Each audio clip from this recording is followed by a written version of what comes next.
చాలా పేదవాడు ఉండేవాడు. మార్కెట్లో వ్యవసాయ పనులు ఎండలో కానీ పెండ తీయడం కానీ ఎటువంటి పనులు చేసేవాళ్ళము. సాయంత్రం స్కూల్ అయిపోయినాక కూడా 4 తర్వాత కూడా మళ్ళీ పొలం దగ్గరికి వెళ్ళేవాళ్ళము.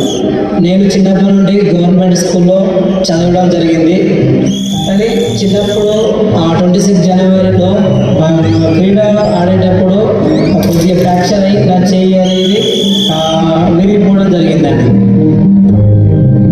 అప్పుడు హాస్పిటల్కి వెళ్ళలేని పొజిషన్, ఎందుకంటే మా దగ్గర డబ్బులు లేక పక్క విలేజ్లో నాకు చేతి కట్టు పట్టించడం జరిగింది. ఆ కట్టు ఇన్ఫెక్షన్ అయి చేతి అనేది కనుగొనడం జరిగింది. వ్యవసాయం ఏంటంటే నేను వ్యవసాయం చేస్తున్నాను కాబట్టి వేరే వాళ్ళది ఒక 10 ఎకరాలు కౌలు తీసుకోవడం జరిగింది. తీసుకొని మంచి పంట వేయడం జరిగింది. పంట కూడా చాలా మంచి వేపుగా వచ్చింది. కానీ లాస్ట్ మూమెంట్ ఒక్క వర్షం ఉంటే పంట పండేది.